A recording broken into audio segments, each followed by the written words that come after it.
ये एक केस 2.5 साल के बच्चे का केस है।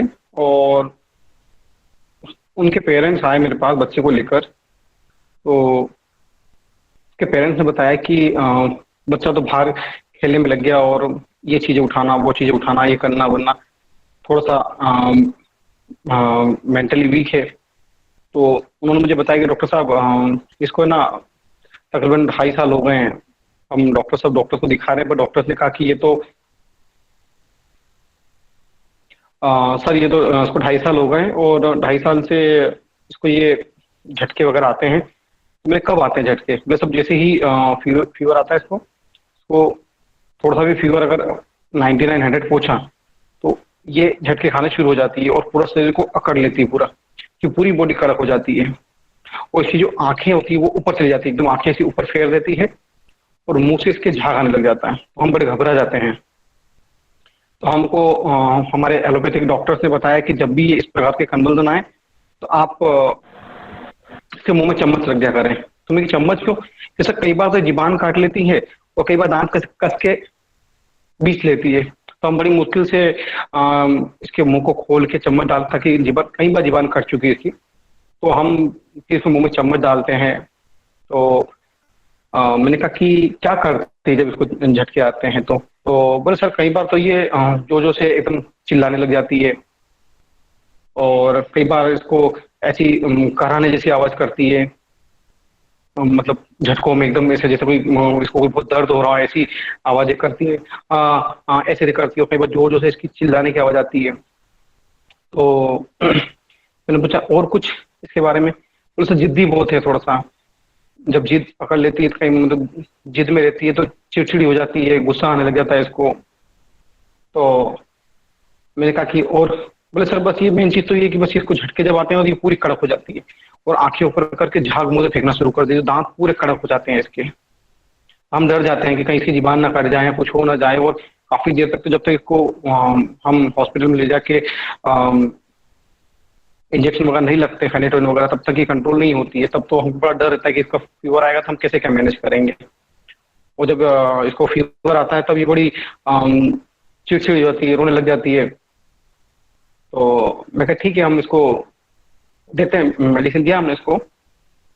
और पहले ही डोज के बाद में हमने उसको 200 का एक डोज दिया। उसके बाद में हमने उसके फादर को कहा था कि अगली बार अगर फीवर है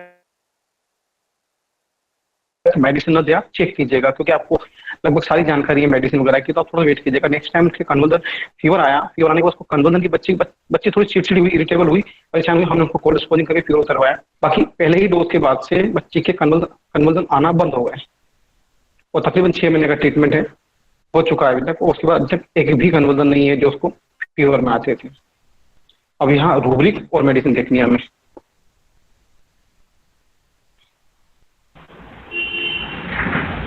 हेलो जी डॉक्टर साहब, कुछ रूब्रिक बनाए हैं। जी जी इसमें जैसे आपने बताया कि डेवलपमेंटल जो है उसको, मेंटल डेवलपमेंट उसका कम है, तो अपन ने रूब्रिक लिया है मेंटल डेवलपमेंट अरेस्टेड। दूसरा conversion spasm fever during. Third लिया है अपन ने I turn upward fever during.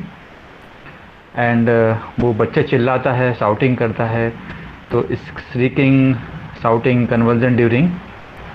फिर आपने कहा कि वो कुछ कराहता है तो morning convulsion during. And tongue bite convulsion during Cicuta virosa. जी सर मैंने 2 ही रूब्रिक लिए थे इसमें, morning convulsion in and shrieking convulsion during. तो उसमें सिक्यूटा फर्स्ट नंबर पे और इग्नेशिया सेकंड नंबर पे, बस 2 ही मेडिसिन आ रही हैं। केस बहुत इजी है क्योंकि शुरू के कुछ रूब्रिक पर ही हमें मेडिसिन मिल गई थी। क्योंकि मेन जैसे हम देखते हैं कि बच्चे की एडेप्टेबिलिटी कहाँ आ गई है, मतलब बच्चा डिसीज के दौरान क्या करता है। तो डिसीज के दौरान आईपीएन इतने रूब्रिक हमको दे दिए, तो हमने हर चीज को ढूंढा और रूब्रिक बनाया और मेडिसिन आई और हमने दी। कुछ ज्यादा इसमें मेहनत हमको ज्यादा करनी नहीं पड़ी। तो यही माइंड मेथड की खूबसूरती है कि जब क्योंकि छोटा बच्चा है तो घर पे जो कंडीशन बनती है वो तो हमको आईपीआर की जानकारी से ही पता चलेगा कि क्या करता है क्या नहीं करता है। तो जो जो उन्होंने चीजें बोली वैसे वैसे हमने रूब्रिक में कन्वर्ट की।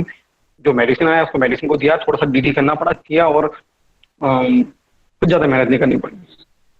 और कोई मेडिसिन वगैरह रूब्रिक वगैरह सिर्फ हरिओम सर ने बनाए, बाकी और भी रूब्रिक बनाई है अब कि क्या क्या है इस केस में।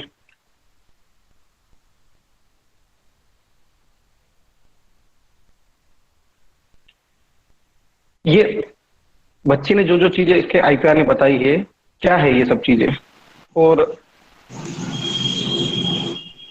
सर और एक रूब्रिक ऑब्स्टिनेट चिल्ड्रन। हाँ,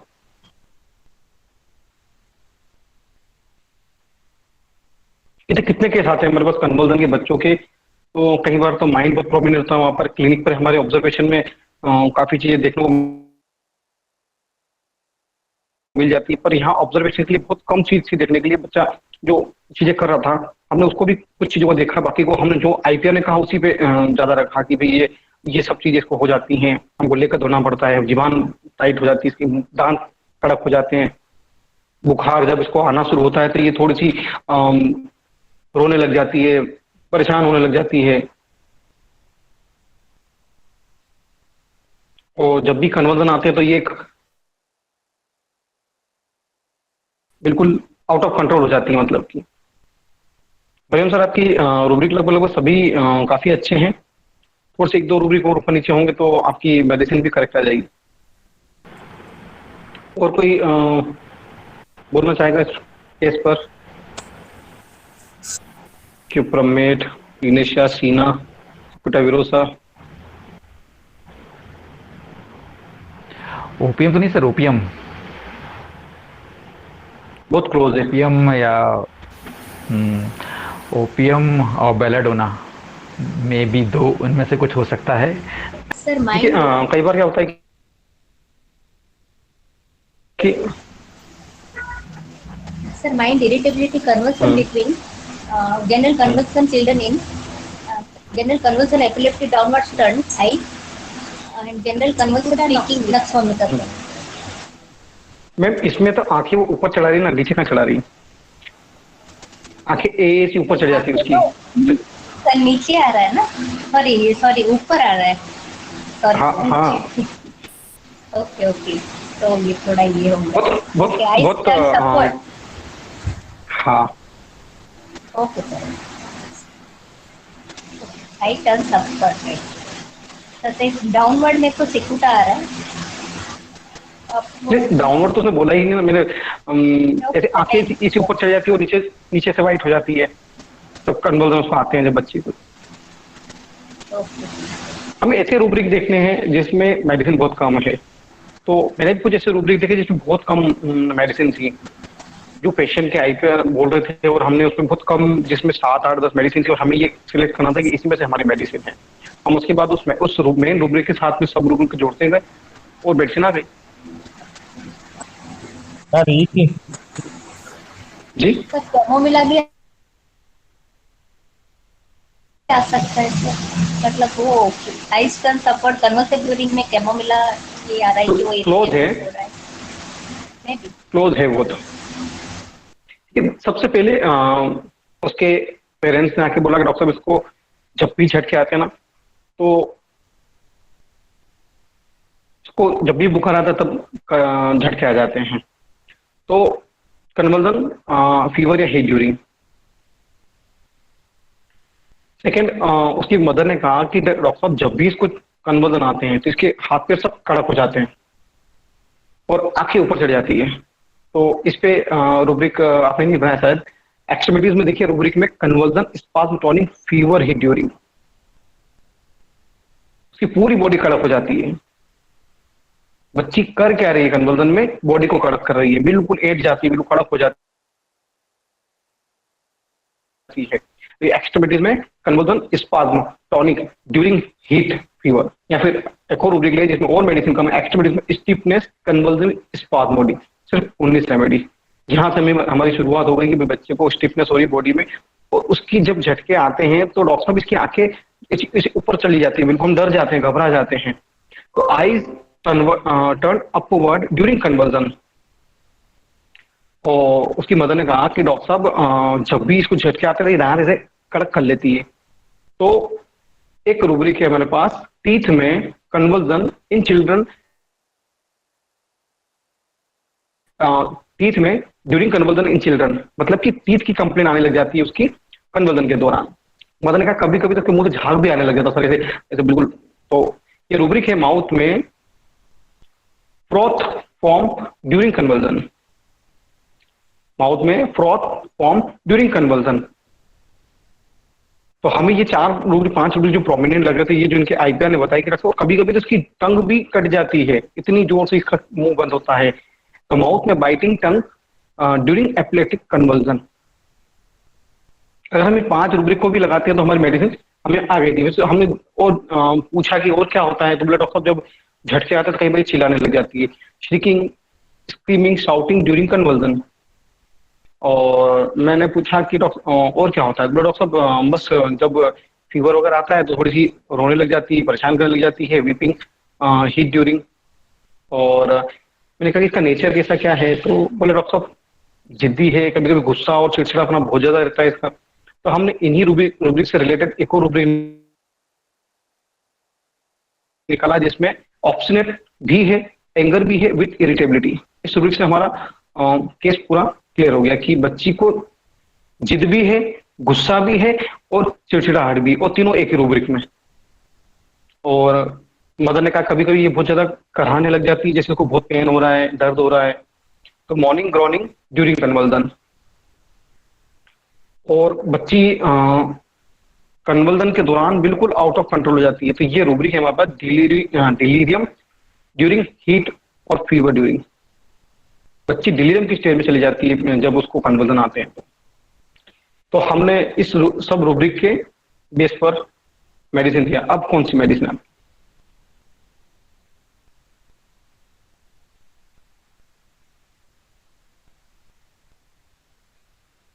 किसी ने अगर रूब्रिक नोट किया तो मेडिसिन कौन सा, अब कौन सा मेडिसिन आपका ये सब रूब्रिक बताने के बाद? सर ये आपने सिंथेसिस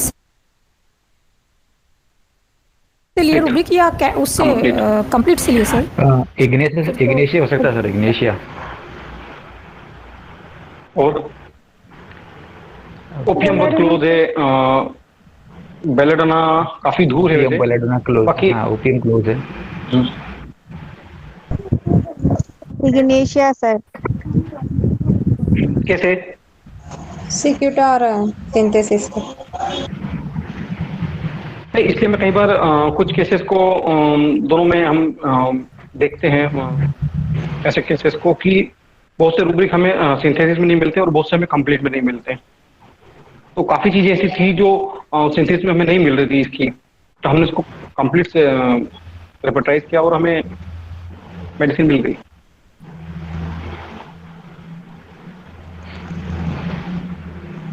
और कोई मेडिसिन?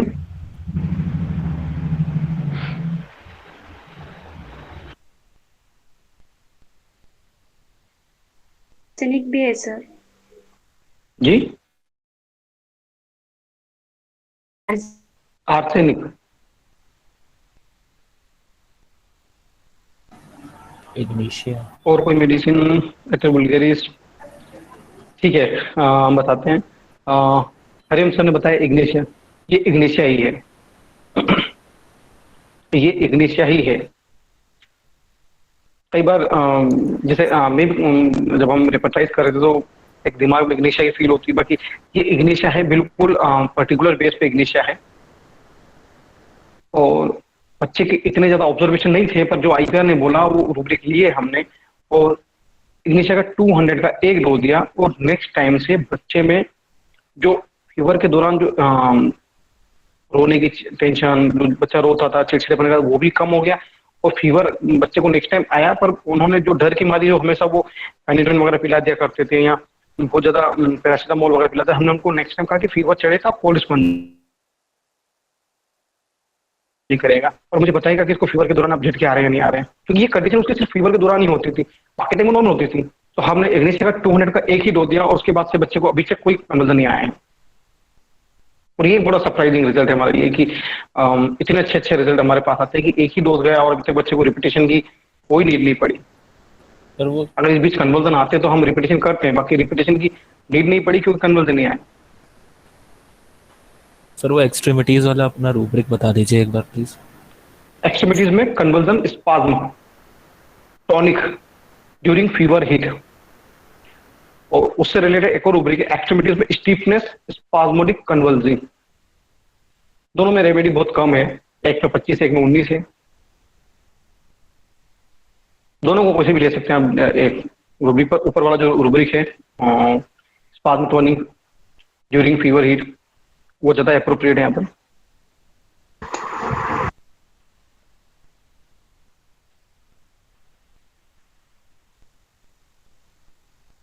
क्योंकि देखिए टीथ कन्वर्जन में भी 3 मेडिसिन है सिर्फ, तो यहाँ एक काफी सिर्फ 3 रेमेडी है, इग्नेशिया, कैमोमिला, क्यूप्रम।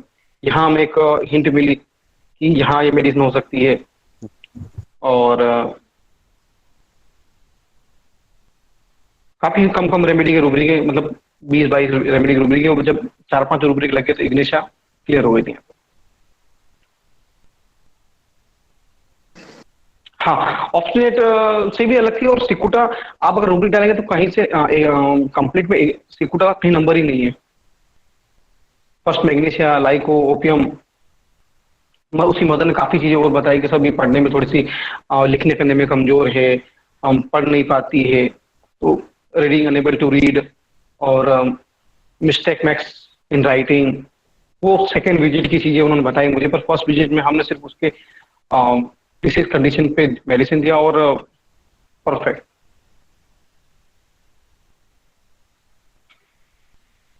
क्योंकि नेक्स्ट टाइम जो कई बार जब सिमिलमन जाता है तो नेक्स्ट टाइम जो चीजें बच्चों की जो सेकंड विजिट में जो पेशेंट आते हैं हमें कंप्लेन या कुछ चीजें छूट जाती है बताते, तो वो भी उस मेडिसिन से रिलेटेड ही होती है। तो यहाँ पर भी पेशेंट ने काफी चीजें बाद में आकर बताई, जैसे कि डॉक्टर साहब ये लिखने करने में या पढ़ने में कमजोर है, तो writing inability for learning to in write children, यहाँ पर सिर्फ 5 रेमेडी है, और 5 रेमेडी के साथ सॉरी यहाँ पर नहीं है, लर्निंग डिफिकल्ट है, मेकिंग मिस्टेक इन राइटिंग है, यहाँ सब में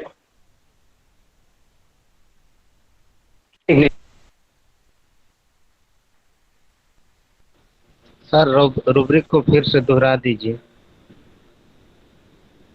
सबसे पहला रूब्रिक बच्चे को फीवर के दौरान मतलब पूरी बॉडी को स्टीफ कर लेता है, कड़क कर लेता है। अक्सर कन्वर्जन के पेशेंट हमारे पास आके कहते हैं डॉक्टर जब झटके आते हैं ना, कन्वर्जन आता है, ये पूरा कड़क कर लेता है, देखो ऐंठ लेता है। लोकल लैंग्वेज में सबके अलग अलग वर्ड हो सकते हैं, तो यहाँ एक्सट्रीमिटीज का रूब्रिक है conversion spasm tonic heat during या फीवर ड्यूरिंग, पहला रूब्रिक। सेकंड, बच्चा जब ज्यादा झटके होते हैं तो आंखें ऊपर चढ़ जाता है, eyes turn upward during conversion. बच्चा झटके में अपने दांत कस के दबा लेता है, डॉक्टर कहते हैं चम्मच रखा कर उसकी जीवान कट जाएगी, तुमने पहले कभी जीवान कर, हाँ कितनी बार जीवान कट चुकी है, डर जाते हैं हम कई बार। तो एक रूब्रिक आपका माउथ का है, माउथ में बाइटिंग टंग ड्यूरिंग कन्वर्जन, एपिलेप्टिक कन्वर्जन। और एक और रूब्रिक माउथ का है, माउथ में फ्रोथ में फॉर्म ड्यूरिंग कन्वर्जन, मुंह से झाग आने लग जाते हैं कन्वर्जन के दौरान। और कभी कभी बच्ची झटकों के दौरान चिल्लाती है, श्रीकिंग शाउटिंग ड्यूरिंग कन्वर्जन। और दांत को कस के दबा लेना, टीथ में कन्वर्जन इन चिल्ड्रन ड्यूरिंग, दांतों की समस्या आ जाना या कन्वर्जन में दोनों दांतों को कस के दबा लेना। इन रूब्रिक के आधार पर हमने इंग्लिश दिया। सर आपने जो फर्स्ट रूब्रिक बोला कि एक्सट्रीमिटीज में कन्वर्जन ड्यूरिंग, आपने जो रूब्रिक लगाया उसमें आपने बोला तो ये था वो बॉडी को स्टिफ कर लेती, फिर एक्सट्रीमिटीज में क्यों देखा सर, जनरल में क्यों नहीं देखा वो रूब्रिक? नहीं, मेरे तो ऊपर सर्च किया सबसे पहले सिंथेसिस में, ये बच्ची जो कर रही है कि कन्वर्जन और स्टिफनेस, तो ये रूब्रिक निकल गया है कि बच्चा जब भी उसको फीवर चढ़ता है अब इसमें देखिए ये रूब्रिक अपने आप में एक पूरा कंप्लीट रूब्रिक है, बट एक पेरेंट्स की जो कंप्लेंट थी वो सारी इसके अंदर आ गई कि डॉक्टर साहब जब भी इसको बुखार चढ़ता है ना तो उसको झटके आते हैं और झटके में ये पूरा शरीर कड़क कर लेता है। तो इसमें देखिए आप एक्सट्रीमिटी उसकी कड़क हो रही है, शरीर को पूरा बॉडी कड़क हो रही है, कब हो रही है? कन्वर्जन में। और कारण क्या है? Fever. Extremity convulsion spasm toning heat during. अपने आप में सेंटेंस पूरा कंप्लीट कर दिया इसने पेशेंट के पेरेंट्स का। हमें तो बस सर्च विंडो में डालना है, जहां से मिले वहां से ले लेंगे। जनरेटिव में भी है, इग्निशिया आ रहा है स्टिफनेस रिजिडिटी के साथ में। तो इस शुरू के जो रूब्रिक में पेशेंट की जो शुरुआती जो बात थी वो सब एक ही रूब्रिक में आ गई। तीन चीजें एक ही बार एक ही केस में आ गई कि उसको फीवर भी है और उसकी कन्वल्जन भी है और वो भी स्पाज्म टॉनिक एकदम कड़कपन आ जाना। तो यहाँ पर उसको जो स्टिफनेस आ रही वो इस रूब्रिक में भी थी और जस्ट उसके नीचे एक रूब्रिक है स्टिफनेस कन्वल्जिंग स्पाज्मोडिक। हमने दो रूब्रिक लिए थे कि दोनों को रूब्रिक को ले लेते हैं, जो भी होगा बाहर करेंगे। बाकी दोनों में इग्नेशिया है, ऊपर फीवर के दौरान है और एक बिना फीवर के दौरान है। सर सर मुंह से झाग आने वाला रूब्रिक रिपीट कर दें। माउथ में आप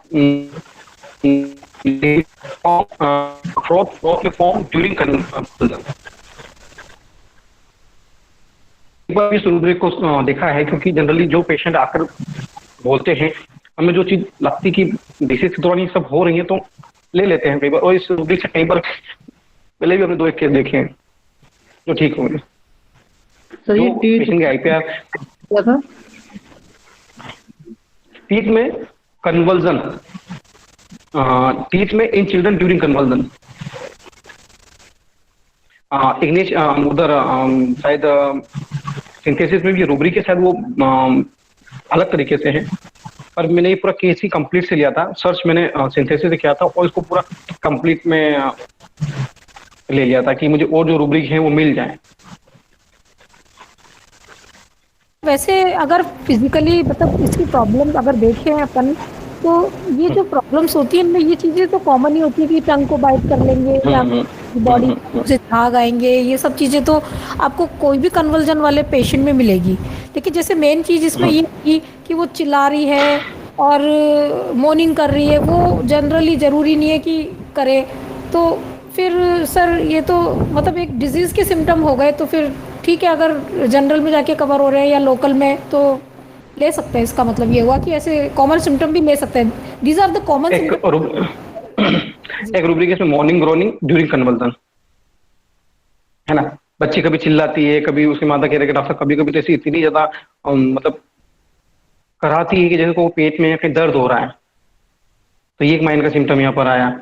उसके बाद डिलीरियम, मतलब वो कहते हैं कि डॉक्टर पूरी ऐसी हो जाती है, बिल्कुल बेहाल हो जाती है, हमको बिल्कुल इसकी कंडीशन देखी नहीं जाती। डिलीरियम का रूब्रिक यहाँ पर है, विपिंग का रूब्रिक है इसमें। और बाकी जो पेशेंट, अब एक बच्चे उन्होंने बोला कि वो बाहर डॉक्टर साहब सब चीजों को टच कर रही थी, मैंने देखा था साइड से देखा तो मुझे वो रूब्रिक सिंथेसिस में नहीं मिला, तो हमने इस रूब्रिक के साथ देखा तो touch things impel to in children, वहां पर भी इग्नेशिया थी। जबकि सिंथेसिस में वो रूब्रिक में वहां पर इग्निशन नहीं है, touch impel to touch children में, पर यहाँ पर इग्निशन देखिए टच माइंड में touch things to impel in children, यहाँ पर भी इग्निशिया में मिल गई। जो उसके जाने के बाद हमने देखा कि सिंथेसिस में हम देख रहे थे वहां टच इम्पेल टच में वो इग्निशन नहीं मिल रही थी हमें, पर जब हमने कंप्लीट में जाकर उस रूब्रिक को देखा कि टच से रिलेटेड कोई रूब्रिक है इग्निशिया में, तो touch things to impel in children, यहाँ पर भी इग्निशन। तो रूब्रिक चाहे हम माइंड से ले लें या चाहे पेशेंट की जो डिसीज कंडीशन के आधार पर ले लें, अगर वो मिनिमम जाएगी तो बाद के सारे माइंड भी उससे मिलेंगे। या आप माइंड और जनरलिटीज का ऐसा कॉम्बिनेशन बनाइए कि दोनों एक दूसरे पर रिफ्लेक्ट करें, तो यहाँ पर दोनों एक दूसरे पर रिफ्लेक्ट कर रहे थे। सर सिंथेसिस में है sir touching impel to touch everything children में इग्निशिया है सर। बस फिर हो गया काम। हाँ है sir. Hello, good evening sir. जी सर माइंड में मॉर्निंग कन्वर्जन नहीं लेना, उसमें ओनली 4 मेडिसिन ही आ रहा है, साइकोटा, इग्निशिया, सेलिसिया एंड ट्यूबरकुलिनम। कौन सा रूब्रिक है? मॉर्निंग कन्वर्जन इन। मैंने ये 2 रूब्रिक लिए थे, morning and shrinking conversion during. तो वही मेडिसिन आई थी मेनली, पहली सिकुटा थी, दूसरी थी। लेकिन उसमें अगर वो आगे रूब्रिक मुझे याद नहीं रहे क्योंकि केस ही मिस हो गया दिमाग से, तो फिर वो आगे डाल ही नहीं पाए हम, तो वहीं अटक गए 2 मेडिसिन से, एक और 2 रूब्रिक से 2 मेडिसिन। नेक्स्ट टाइम ये भी कर सकते हैं कि हम पूरा टाइप करके 8:30 बजे के आसपास पूरा केस को डाल दिया करेंगे। और उससे टाइम मिलेगा इतना क्विक, कई बार हाँ किसी रह पाती ना, तो फिर नहीं कर पाते। हाँ, तो वो करेंगे हम, ताकि पहले डाल दें और पढ़ने में अच्छे से आ जाए। और क्योंकि हम सिर्फ रूब्रिक के लिए आए हैं यहाँ पर, और हमारा कोई पर्पस नहीं यहाँ पर कि रूब्रिक ही सीखना है हमें।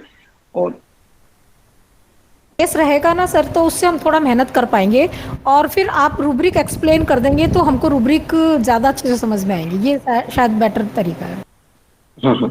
Hello sir. सर, ये अभी मैडम ने जो सवाल पूछा है, एक मैडम ने, वो जरा काइंडली एक्सप्लेन कर दें कि वो मॉर्निंग में सिर्फ 4 दवाइयां आ रही हैं, मॉर्निंग ड्यूरिंग कन्वर्जन्स, उसमें तो इग्निशिया नहीं आ रही है। Ignatia Cicuta, Ignatia Silicea and tuberculin. Convulsion के दौरान बच्चा मॉर्निंग कर रहा है, बहुत से बच्चे करते हैं, बहुत से नहीं करते हैं। तो सबकी स्टेज अलग अलग होती है कन्वर्जन की। कुछ बच्चे बहुत ज्यादा जोर से चिल्लाते हैं, हाउलिंग करते हैं, तो सबकी एक अलग अलग स्टेज होती है। तो माइंड और पर्टिकुलर का एक ऐसा मिक्सचर हम कई बार हमें ऐसा बनाना होता है, माइंड भी लेना होता है, पर्टिकुलर भी लेना। कई बार पर्टिकुलर पे ही पूरा केस निकल जाता है। सर मैंने 4 रूब्रिक से लिया और उसमें फर्स्ट नंबर में इग्निशिया आ गया sir. Morning convulsion in obstinate and I turn upward conversion during and general conversion. तो मेरे भी 4 या 5 रूब्रिक पर जब हमने उसको देखा तो इग्निशिया फर्स्ट पे था, ओपियम सेकंड पे था। 1-2 रूब्रिक हमने इधर उधर से लेकर देखा तो वो इग्निशिया कंफर्म हो चुका था। सर इसको डिफरेंशिएट कैसे करेंगे, सेक्यूटा से या सैलिसिया से, सबसे डिफरेंशिएट कैसे करना है इसको? दीदी, आप जो रूब्रिक है उसके साथ में जिस मेडिसिन को हमने दिया है उस मेडिसिन पर क्लिक कीजिए, उसके सारे रूब्रिक आपको हाईलाइट हो जाएंगे, और जो मेडिसिन में नहीं वो नहीं दिखेंगे। उसे आप डीडी कर लीजिए कि इसके अंदर ये मेडिसिन नहीं है, ये रूब्रिक इसके अंदर नहीं है। ठीक है, थैंक यू सर। एक क्रोनिक केस है, तकरीबन ये भी बड़ा इंटरेस्टिंग केस है। वो ऐसे केसेस होम्योपैथ का कॉन्फिडेंस तो बढ़ाते हैं, क्योंकि तकरीबन 7 साल से पेशेंट को क्रॉनिक कफ की प्रॉब्लम है और प्रेगनेंसी भी है। तो काफी ट्रीटमेंट करवा रहे हैं वो, बाकी कहीं से ठीक नहीं हो रही थी वो लेडी। तो मेरे पास आए, और लेडीज बिल्कुल दुबली पतली, ऐसी दुबली बिल्कुल कि 7 साल से उसको कफ की प्रॉब्लम है। हमने उसका सारे जो डॉक्यूमेंट, जो उसकी रिपोर्ट्स वगैरह देखी, तो वो शायद कुछ पेशेंट को लास्ट में मेडिसिन पता होगी, तो थोड़ा सा डिस्क्लोज करने में टाइम लगा है। क्योंकि मैं इस केस को एक बार पहले किया है डिस्कस, तो पेशेंट को सारे उसके जो मैंने रिपोर्ट्स वगैरह देखी, तो वो नॉन टीबी का केस था। पेशेंट को ट्यूबरक्लोसिस है। तो कई बार अभी तक मैंने कभी ट्यूबरक्लोसिस के केस को ठीक नहीं किया है कभी, क्योंकि अभी इतना कॉन्फिडेंस भी नहीं रहा कि ट्यूबरक्लोसिस के केस होम्योपैथी से ठीक हो सकते हैं। तो क्योंकि वो मेरे जो उसके सिस्टर है, उसका भाई मेरे ही काम करता है, तो बोले सर आप देखिए सर, आपके यहाँ बहुत अच्छे केस होते हैं, तो कहीं आपके यहाँ ये ठीक हो जाए, क्योंकि 7 साल से तो गोलियां बहुत खा रहे हैं, और अब तो प्रेगनेंसी है, और प्रेगनेंसी में इतनी हेवी गोलियां खाएंगे तो फिर क्या रहेगा। तो सर आप देखिए, कुछ दुबली पतली बिल्कुल क्लियर कट, कोई भी आंख मीच कर देख करके देखिए ये टीबी का ही केस है। तो मेरे पास आकर बैठी है, और मैंने उनसे कुछ बोला, तो वो थोड़ा सा बोले नहीं कुछ चीज। मैंने 2 बार बोला तो वो थोड़ा इधर उधर ऐसे झेपने लग गए। तो मैंने कहा मैं हाँ आपसे ही पूछ रहा हूँ। फिर मैंने पूछा कि क्या तकलीफ है, बोले सर के मुझे तकरीबन 7 साल से खांसी की प्रॉब्लम है। तो मैंने कहा कि फिर, बोले सर खांसी काफी चलती है, और दिन में इतनी नहीं चलती, पर रात में बहुत ज्यादा चलती है। मैंने और बोले सर के बहुत परेशान हो गए सर खांसी से, मैं रात भर खांसी चलती रहती है, मतलब सर 1-2 दिन की बात समझ में, 7 साल से ट्रीटमेंट करा रही हूँ, उस खांसी में बहुत ज्यादा तंग आ गई हूँ मैं, कब ठीक होगी ये? तो मैंने कहा कि और भी, तो बोले सर के सर ऐसे दुश्मन के जैसे पीछे पड़ गई है मेरे ये खांसी। तो लोगों की भी खांसी ठीक होती है, और मेरे बिल्कुल दुश्मन के जैसे पीछे पड़ गई है खांसी, ठीक होने का नाम नहीं ले रही है। तो मैंने कहा कि अभी और कोई तकलीफ साथ में इसके? बोले सर मेरे को प्रेगनेंसी है, और जब चलती हूँ तो बहुत चक्कर आते हैं मुझे, ऐसा डर लगता है मुझे कि मैं कहीं गिर ना जाऊं। तो मैंने कहा कि और कोई तकलीफ? तो बोले कि सर बस मुझे दिन में खांसी कम चलती है, रात में बहुत खांसी चलती है। तो मैं कि दिन में जब कम चलती है तब क्या करते हैं? बोले सर कभी लोगों के सामने खांसी चलती तो अच्छा नहीं लगता है मुझे, क्योंकि खांसी तो लोगों को मेरे हेल्थ से पता चल जाएगा कि इसको टीबी है, तो मुझे बड़ा शर्मिंदगी फील होती है कि मुझे देखे ना कैसी खांसी। तो और मैं जहाँ मेरी शादी हुई ना, वहाँ पे मेरी सासू माँ भी दिन भर मेरे को उस खांसी पे चिल्लाती रहती है, बोलती रहती है कि तू तो ऐसी है न वैसी है न, दिन भर वो कुछ न कुछ बोलती रहती है इस खांसी की वजह से। तो मुझे बड़ी शर्म आती है कि सर कैसी खांसी है ये, मतलब जान नहीं रही है। तो मैंने कहा कि और कुछ? बोले बस सर बस कुछ सर, देखिए आपकी बहुत पुरानी खांसी हो गई है और मुझे महीने भी है, तो इससे आपको डर वगैरह? कहने से डर नहीं है, बस वो मेरी वो सासू माँ मुझे बहुत ताने देती है खांसी को लेके, कि पूरी रात खांसी रहती है तू। तो मैं ठीक है, मैं आपको मेडिसिन देता हूँ। और हमने 30 का ही एक डोज दिया, और पेशेंट को वो बोले कि डॉक्टर साहब मुझे ना, मुझे वॉमिटिंग की बहुत प्रॉब्लम हो रही है, कुछ भी खाते हैं थोड़ी देर बाद मुझे वॉमिटिंग होती है। तो मैंने कहा कि कब से? बोले कि सर ये तो मुझे दूसरे तीसरे महीने से वॉमिटिंग शुरू हो गई है। मैं ठीक है आपको मेडिसिन देते हैं। तो हाँ, सेकेंड जिस दिन हमने उसको 30 का डोज दिया, उसके नेक्स्ट डे से, 3rd डे के बाद से उसके ब्रदर ने मुझे आके बोला डॉक्टर साहब आपने वो मेडिसिन पिलाया ना, उसके बाद उसको रात भर खांसी नहीं हुई। और मतलब तकरीबन 1 महीने बाद हमने उसको फॉलोअप पे बुलाया, तो उसने कहा कि सर सिर्फ शुरू के 2 या 3 दिन वॉमिटिंग हुई, और वॉमिटिंग भी मेरी बंद हो गई है, और उसके बाद से काफी इंप्रूवमेंट है, और 1 महीने के बाद तो पेशेंट की मतलब तीसरे या चौथे दिन से उसकी खांसी बंद हो गई। और ये भी बड़ा एक मेरे लिए मिरेकल्स है कि टीबी के केसेस में जिसकी 7 साल से खांसी बंद नहीं हो रही थी, हमारे मेडिसिन के एक डोज ने पेशेंट की एक नाइट और नेक्स्ट नाइट से खांसी बंद कर दी। अब हल्के फुल्के बाउट आते हैं, जब वो मेरे पास हल्के फुल्के, डॉक्टर साहब इतनी खांसी तो मुझे आती ही नहीं है, बिल्कुल खत्म के बराबर हो गई है, और हेल्थ का अच्छी इंप्रूव हो गई है, और वॉमिटिंग भी बंद है। और तकरीबन शायद मैंने इस केस को फरवरी या मार्च में डिस्कस किया था, जब मैंने इसको केस को लिया था, कि जब ये केस 7 से 8 महीने की प्रोग्रेस पे जाएगा, 6-7 महीने, तब हम इसको डिस्कस करेंगे। तो ये टाइम था उसको डिस्कस करने का।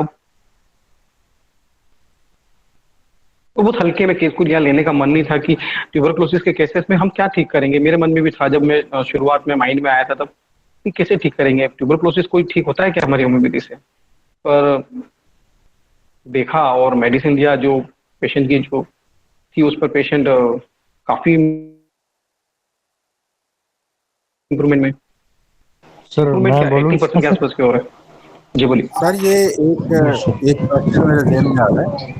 मैं खुद एलोपैथिक डॉक्टर हूँ, MBBS हूँ, सर्जन हूँ। कि आप क्यों बार बार ऐसे कहते हैं कि हमारे दिल में ये आता है कि टीबी कैसे ठीक होगी होम्योपैथिक दवाइयों से? अगर सिमिलीमम मिलेगा तो हर चीज ठीक होगा, इसमें कंफ्यूजन? देखिए मुझे कंफ्यूजन इसलिए क्योंकि मुझे माइंड में ज्यादा टाइम नहीं हुआ है, और मैंने कभी टीबी के केस को होम्योपैथिक में नहीं देखा है ना। और फर्स्ट केस है, इसके पहले एक केस वो देखा, उसके बाद में मैंने, जिसमें उसमें भी अच्छे खासे इंप्रूवमेंट है, पर इतने ड्रास्टिकली चेंजेस नहीं देखे मैंने कि सेकेंड डे से खांसी बंद हो जाए। हमने देखे हैं खांसी चल रही है पेशेंट की, बहुत टाइम तक ठीक होने में समय लग रहा है, पर इतने मेडिकल रिजल्ट मैंने आज दिन तक क्रॉनिक कफ में नहीं देखे हैं। ऐसा जादू की तरह उस पर एक्शन हुआ मेडिसिन का, और मेडिसिन भी हम उसको डिस्कस करेंगे। तो मेरा कहने मतलब कि कई जगह ऐसे केसेस हैं जहां हमने पहले नहीं देखे हैं ऐसे केसेस। आपने एक केस बताया था एक दफा, वो रूमेटॉइड आर्थराइटिस का था, और आप उसको दवाई दे के चले गए थे, और बाद में आपके पिताजी ने आपको फोन किया कि ये मरीज पागल तो नहीं है, याद है आपने बताया था एकदम। तो वो ऑटो इम्यून डिजीज अगर ठीक हो सकती है तो सर ये ट्यूबरकुलोसिस तो एक इन्फेक्शन है ना, क्रॉनिक इन्फेक्शन है बस। ऑटो इम्यून डिजीज तो उसकी भी बाप है। अगर रूमेटाइड आर्थराइटिस होम्योपैथिक दवाइयों से ठीक हो सकता है तो ये ट्यूबरकुलोसिस कोई मसला नहीं है। और ट्यूबरकुलोसिस आपने पढ़ा होगा, ये कैंट और बाकी जो सारे है उस वक्त, यानी जो उस वक्त जो कन्वेंशनल मेडिसिन थी उनके पास कोई इलाज नहीं था। चलो आज तो एलोपैथिक में कुछ ना कुछ इसका कुछ मेडिसिन हैं, और वो भी मैं आपको बताऊं बीइंग एज एन एलोपैथ उसमें भी 100% क्योर नहीं है सर। और ड्रग रेजिस्टेंस बहुत बढ़ती जा रही है, और लोग यहाँ कम से कम पाकिस्तान में मैंने बहुत देखे हैं कि जो खराब हो रहे हैं और उनकी टीबी ठीक नहीं होती, वो खराब हो जाते हैं ये एलोपैथिक दवाइयों से। हालांकि मैं खुद एलोपैथ हूँ सर, इन्हीं दवाइयों से डील करता हूँ, एलोपैथिक दवाइयों से। लेकिन मैं आपको अंदर की बात बता रहा हूँ कि मैं कोई ऐसी बात नहीं है। अगर यानी ऑटोइम्यून डिजीजेस ठीक हो सकती हैं, और वो मरीज जो है एक फास्फोरस की डोज के बाद अपने जोड़ हरा ला के देख रहा था कि मेरी दर्द किधर गई, तो यानी टीबी कोई ऐसा मसला नहीं सर। सर इसमें ये जो अभी आपने केस बताया इसमें रूब्रिक्स कुछ हैं सर, मैंने निकाले। Delusion persecuted, he is persecuted, delusion pursued by the enemies, और इस तरह ये दो एक रूब्रिक और हैं। तो इसमें हायोसियामस आता है सर। ठीक,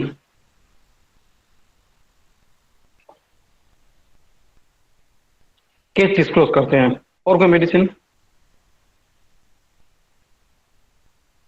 सर मेरी पल्स स्टिल आ रही है। ठीक है सर 4 रूब्रिक मैंने लिए हैं। एलिमेंट फ्रॉम एम्बैरेसमेंट, डिल्यूजन बोला दुश्मन पीछे पड़ा है सिर्फ, उसी की वजह से सिर्फ बोला था, बाकी होना नहीं चाहिए। एक रूब्रिक से कभी भी मेडिसिन नहीं बोलनी चाहिए। तो फिर आपने बोला करने का डर लगता है, फिर फॉलिंग और टिमिडिटी, जैसे आपने बोला थोड़ा सा संकोच कर रही थी। बाकी सर रूब्रिक मतलब केस याद नहीं रहा। तो पल्स फर्स्ट नंबर पे, फिर चाइना है और फिर मर्क है। तो ये तीनों मेडिसिन का सबसे ज्यादा प्रोमिनेंसी है सर। डॉक्टर प्रियंका कुंतल, आपको शैली से कैसे लगा?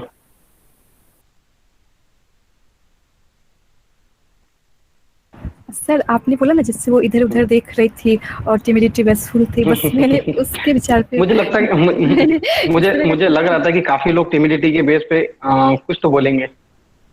सबसे पहला रूब्रिक के पेशेंट आई, और पेशेंट ने आके थोड़ी सी संकोच कि क्योंकि आई और उसने ऐसे झेप के मुझसे बात करना शुरू में नहीं किया, तो मैंने उसको timidity public in appearing about to talk, सबसे पहले भी मुझे ये लगा कि ये है या बेजफुल, जो भी दो रूब्रिक है। और पेशेंट का डॉक्टर साहब मुझे तकरीबन 7 साल से खांसी की प्रॉब्लम है, और ये बीमारी ठीक ही नहीं हो रही, बहुत परेशान कर रही है मुझे। ये परेशान सब दोस्तों 2-3 बार इसके टेकिंग में बोला था। डिल्यूजन परसिक्यूटेड ही इज, मोटा रूब्रिक जो बोल दी गई। पेशेंट ने कहा कि डॉक्टर साहब ये बीमारी दुश्मन की तरफ पीछे पड़ गई, जा ही नहीं रही है, मुझे ठीक ही नहीं हो रही है। तो हमने थर्ड रूब्रिक किया, delusion pursued of being by enemies, दुश्मन की तरफ पीछे पड़ी है, ठीक, उन्हें नाम ही नहीं ले रही, जा ही नहीं रही है। हमने पूछा कि क्या होता है आपको इसमें? सर कभी दिन में कम हंसी आती है, रात में ज्यादा आती है, और रात में इतनी तंग करती है। अगेन परस्यूड, नाइट में है, कफ में नाइट एग्रावेशन।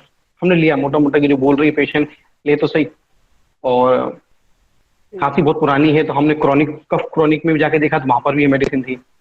और पेशेंट ने कहा कि डॉक्टर साहब वे महीने भी हैं और वॉमिटिंग भी हो रही है, तो स्टमक में वॉमिटिंग इन प्रेगनेंसी, और गिरने का डर है पेशेंट को, फियर ऑफ फॉलिंग। उसकी सासू में उसको घर में तंग करती, बोलती है कि ये खांसी कैसी हो रही तुझे, ठीक नहीं हो रही है, ताने मारती है। तो यह है एलिमेंट फ्रॉम रिप्रोचेस एग्रावेट, और सबके सामने खांसी आती है, बड़ी उससे शर्मिंदगी फील होती है, एलिमेंट फ्रॉम एम्ब्रेसमेंट। तो इन सभी रूब्रिक के बेस पे हमने उसको साइलिशिया 30 का एक डोज दिया।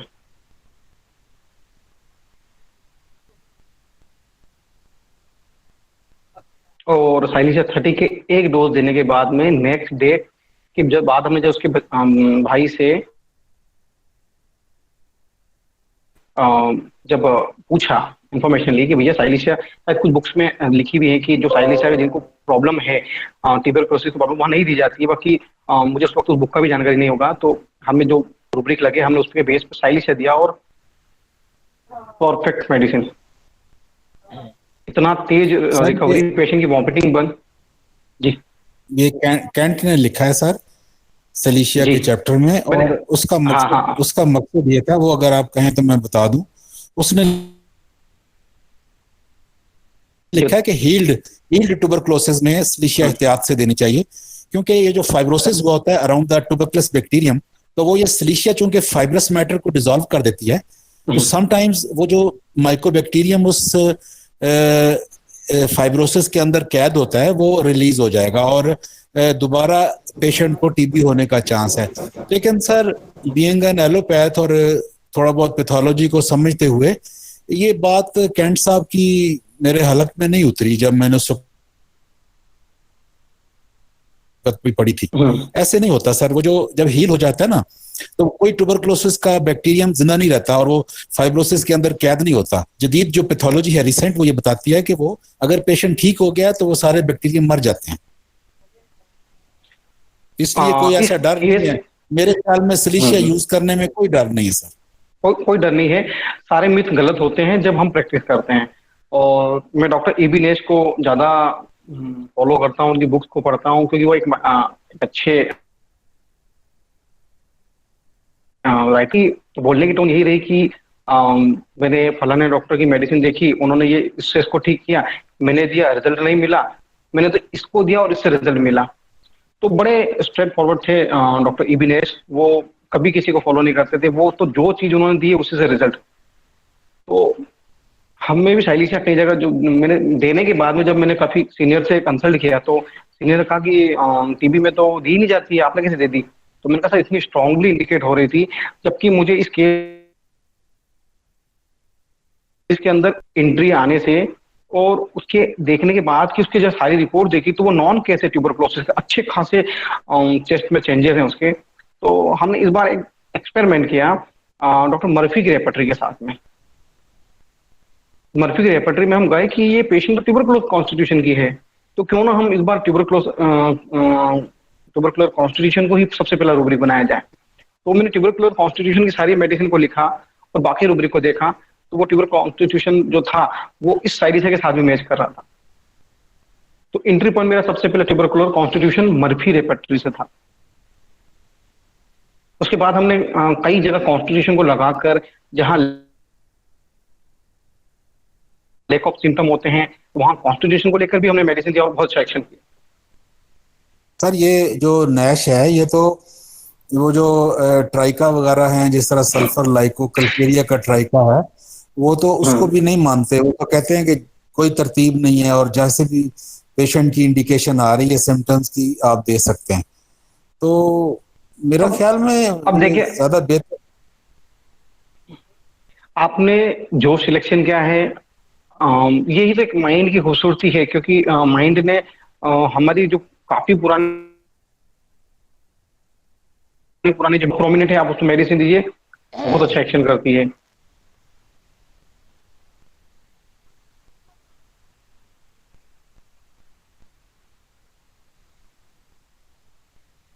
जी सही कह रहे हैं सर जी। तो ये ट्यूबरकुलोसिस का केस है, वो 6 मंथ के आसपास है। पेशेंट को काफी आराम है, तकरीबन मेरे हिसाब से पहले ही महीने में उसको 50% के आसपास रिलीफ होगा, 50 to 60%। और अभी तक तो काफी,